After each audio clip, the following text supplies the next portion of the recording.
Yeah, well, a few people have asked how my eyesight is after the op I had last Friday, and certainly the vision is much better than what it was prior to the operation, because it was just foggy. It's like a scrim, I should say, over my eyes. You know, just everything was diffused and foggy, and you could just make out sort of mosaic type images. But now there's much more clarity. It's more like normal vision, but not with the same definition that I have in my left eye. I can see letters and numbers and things, so it's improved remarkably there. The colours are all fine. As you can see, I've got a bit of a Peter Falk look about me, the old Columbo with the squinty right eye. For some reason, I just don't feel inclined to open it up that much. I guess it was always a bit like that, but it's even worse now. It's a little tender. It's not too bad. But yeah, a huge improvement anyway. The operation was definitely worth doing, and hopefully when the oil's removed in a few months, I may get more clarity. I might get a sharper image that I get on, and say the left eye, but the right eye has never been as strong as the left anyway, so it's from a very low base. You got to remember, I've got pretty bad eyesight, so but at least I've got peripheral vision now, so that's the good thing. Go in the right direction, I guess. Got to go to the hospital for two things. Got a usual sort of appointment in the afternoon, and prior to that the eye clinic want to check me out. So I don't know if they're just basically curious. I imagine it's a bit of a pain in the ass, but at least it's on the same day, so I don't have to do another bus trip. And yeah, because I've just been, I don't know if it's the op or whatever, but I've just been feeling quite tired last few days. I don't feel quite as bad today, but energy levels have been down a bit, so I guess it's fairly traumatic to the body. Go through a general anaesthetic.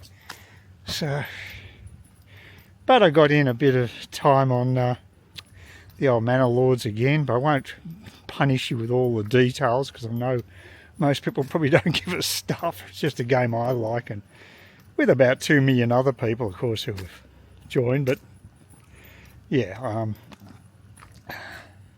I won't bore you with all the details, just to say it still actually is engaging me anyway, so a very good investment.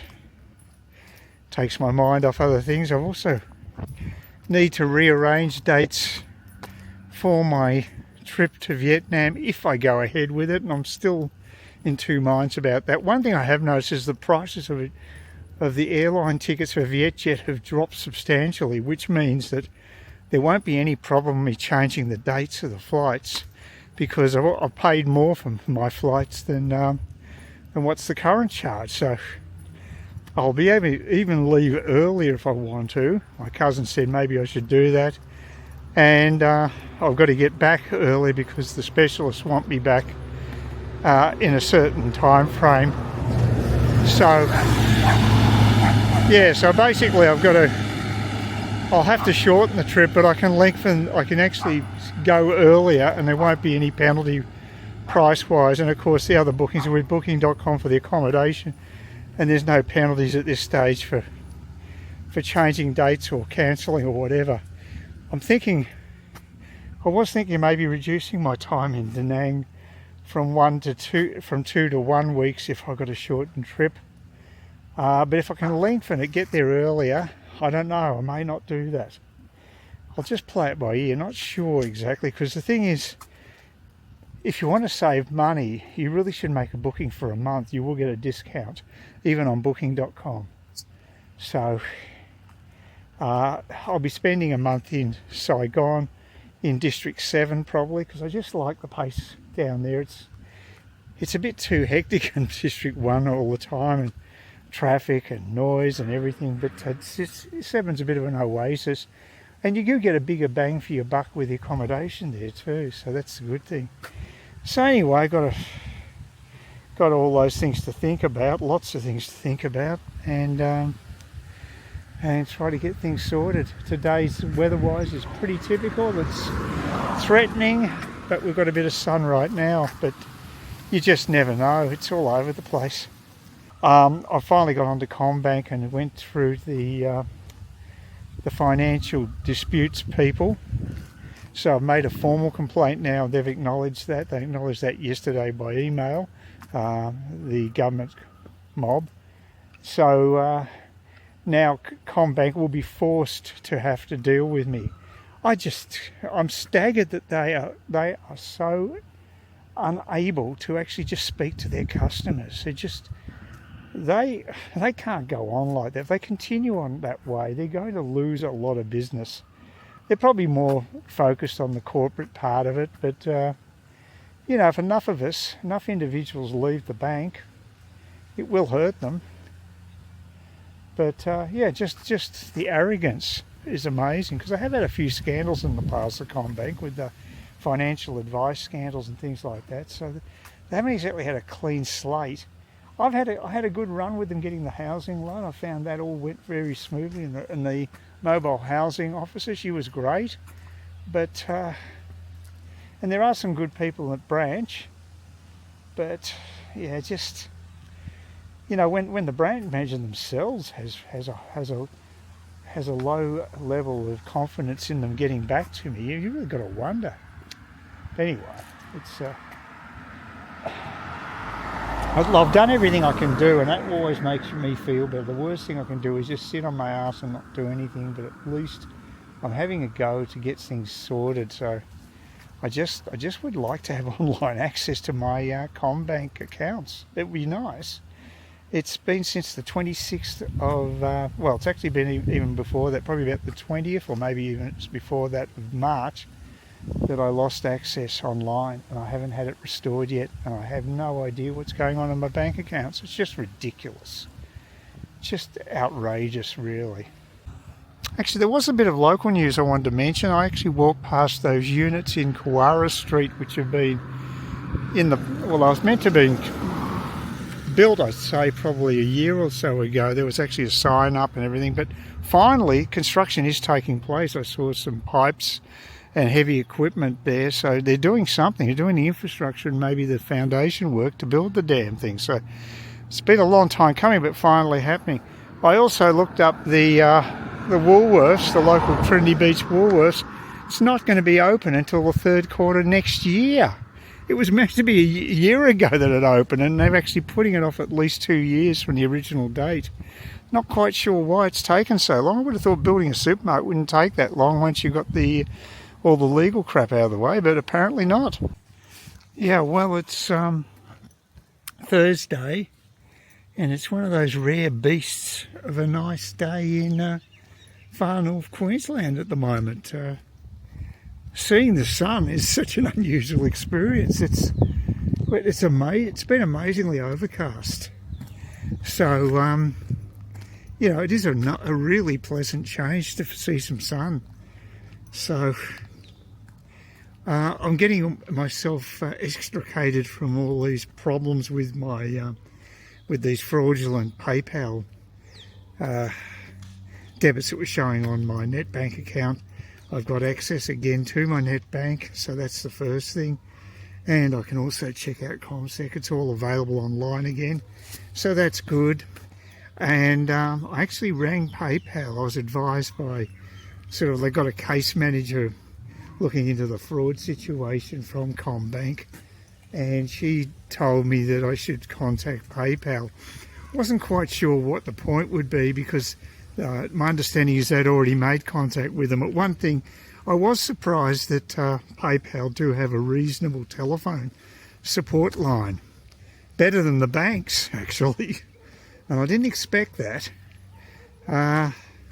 So that was quite good that that I chatted with them for some time. They wanted details of all the fraudulent transactions, and they took note of all of them and said that what they're going to do is basically put a stop on any transactions with my old PayPal account. I don't even know how they're using it, because I can't even log into the damn thing myself because the password doesn't work. So it's all very strange, but at least they had proper customer service. And I would say superior to what you get in a bank, which was surprising to me, but maybe I shouldn't be surprised because, again, I think this 4-bank policy allows NAB, ANZ, Westpac and CommBank to basically not worry so much about being competitive in a customer service sense. And that's the downside of this arrangement that the government's given, this sweetheart agreement with them. I don't think it's a smart thing in a way. I can understand they did it for stability with the banking system. No one likes to see banks collapse. It causes a lot of pain and angst for everyone involved. But having a private enterprise system does at least mean that you're going to get better customer service. So it's a balancing act like most things in life. But I think maybe the 4 banks have been indulged too much. And maybe a change in the relationship is required. Just my thoughts, but from my own perspective, with what I regard as pretty abysmal customer service, where you have to wait to get online, to get an operator to answer your call, it can take 1.5 hours. And I had the same thing occur with both ANZ and CommBank. And it's unacceptable in my opinion. That's why I try to avoid using the phone. I prefer to do stuff online, but a lot of times you just can't do that. And of course a phone call does have the advantage of being an interaction between yourself and the person on the line, so emails can be much more protracted trying to get information out and resolve things. You do need to speak to people on the phone because you do get that instant feedback and a dialogue occurring.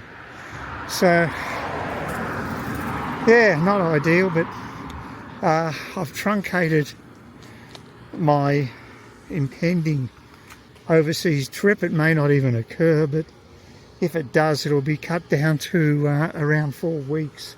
It was originally going to be 8 weeks overseas, but given my health concerns, with the eyesight on top of everything else, I just don't think it's a smart move. So I think I better stay a bit closer to home, not wander too far off. That's the reason I never moved to Southeast Asia. I just can't afford that luxury because of health concerns.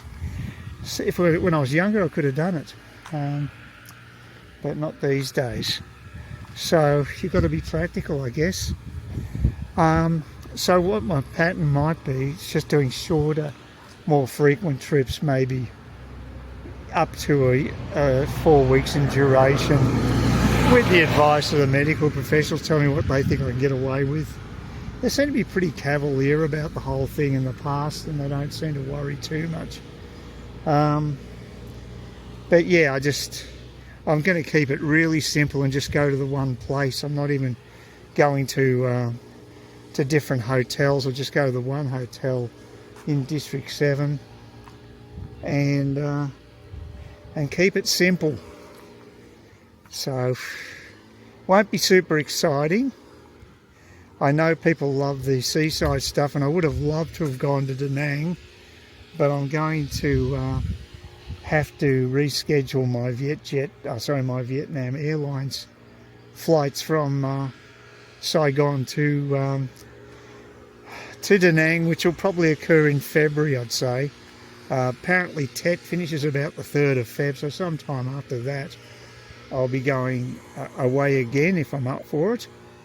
And of course it's a way of avoiding the protracted summer here. It was a particularly bad one this year, may not be so bad next year, but you just don't know.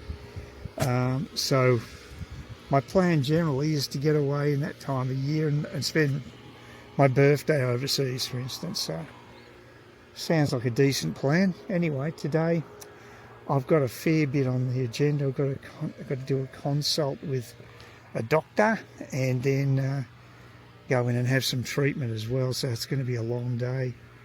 But at least it's all happening on the one day. I thought actually I'm going to have to turn up today and tomorrow.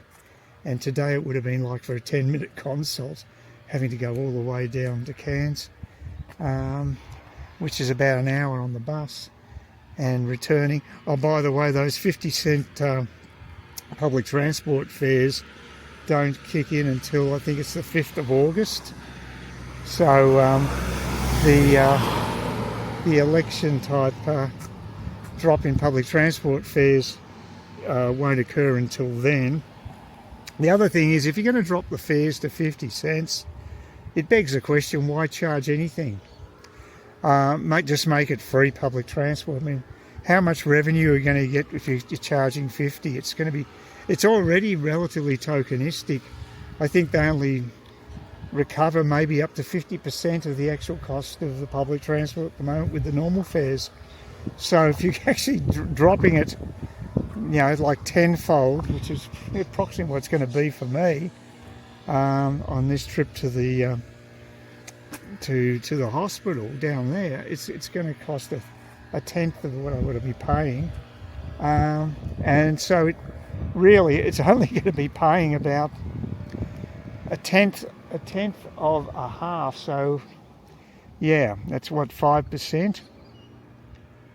5% of the actual cost of the fare, so why bother?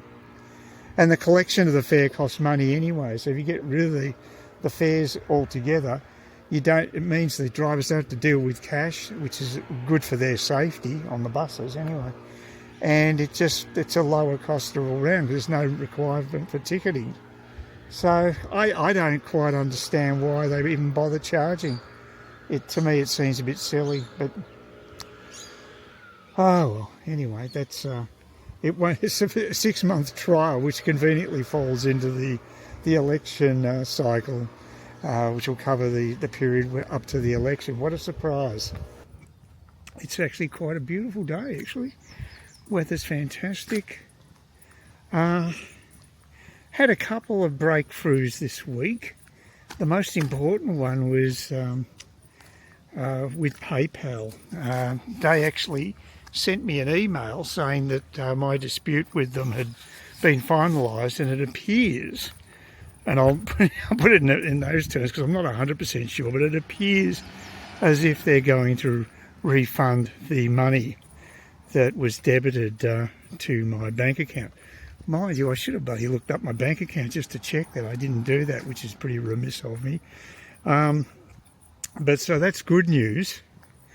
So the other situation was I had to actually get a Vietnam visa, and I've done this in the past, and it was a hassle last year, but they changed the system. They had a new system. They're back to the old system, but I still had a hassle with it, not with the main application page.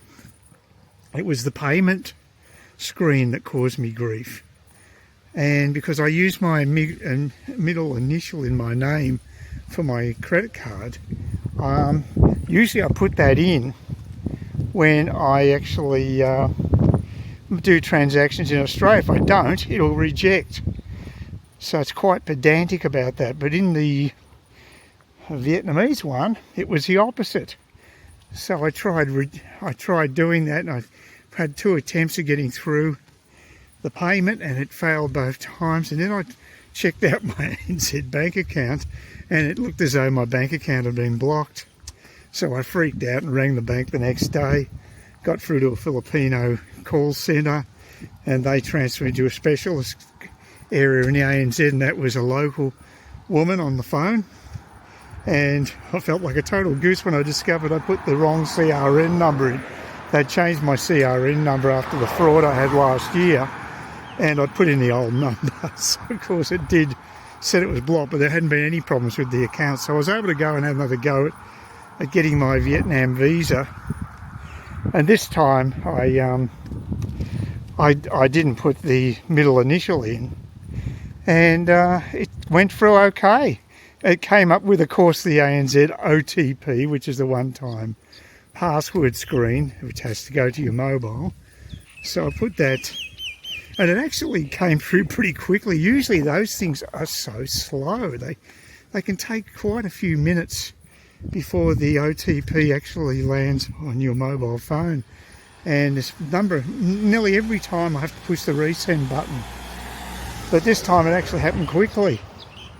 And the payment went through, so it appears as if my Vietnam visa is in progress.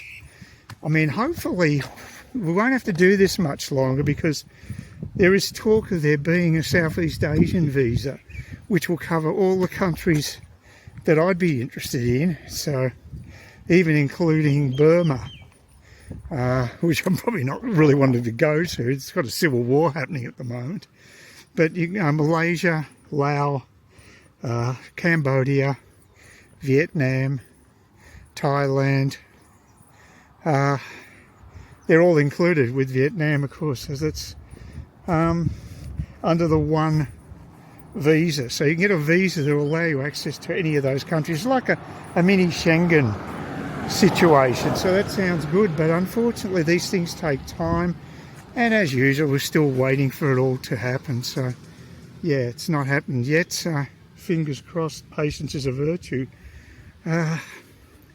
But that would be much better, because Vietnamese custom, I think it's improved with the site. It was better than it was last year. It was horrible, but it's still not 100%. I'm still not guaranteed of this visa until I actually get the email back and I check out the actual form.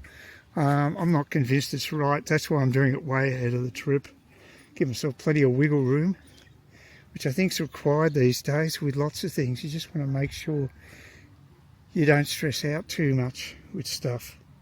So, because I've got to go to Brisbane at the same time that I'm going to head overseas for an eye checkup. So I thought I'd get the two together. It's a smart move to basically do them all together. So that's a while off, but I just feel happy that I've got something happening, something to look forward to going back overseas. Well, it's Friday, trying to go down to the beach house again, making a habit out of this. Last night I saw the historic 4th test flight of the Starship, and what was interesting is that there's a number of feeds. There were a couple from Everyday Astronaut and La Padre had their own feeds, and I also went on to onto Twitter, onto X, which Elon Musk now owns, and of course they had a feed there, and so I started watching that one, because I normally prefer to just watch the SpaceX coverage.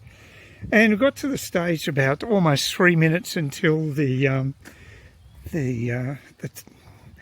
liftoff of the Starship, and then the commentators said, "Oh, Elon Musk has got this very important announcement he wants to make," and then they cut to this stage in front of the Starship, and apparently it was Elon Musk, and giving some incredible deal about cryptocurrency. You've got to scan this code in that was on screen to get a double allocation of cryptocurrency and different crypto types. And the whole thing was very weird, and it just kept going on and on and on. It went on so long that I actually missed the launch, which was being shown elsewhere on X. And I picked up the coverage when the booster had been dropped down into the ocean and actually successfully landed, which was good. I got to see that, and I got to see the Starship actually re-enter, and that was amazing, because it was actual video footage of a returning to Earth through the plasma and what have you. The first time it's ever been caught on camera. It's quite incredible. And so I got all that, but I've got to ask the question, was this Elon Musk thing, this crypto crap, this was on that was on YouTube, and I'm starting to think whether that was a hacked feed that was total bullshit, and maybe it was AI. Maybe they developed him in AI, because the commentators that were doing it, the engineers who normally do the commentary on the flights, they introduced him, so it all looked very legit. But now I'm starting to think it might be an AI fraud. I haven't heard anything about it today, so it's very strange.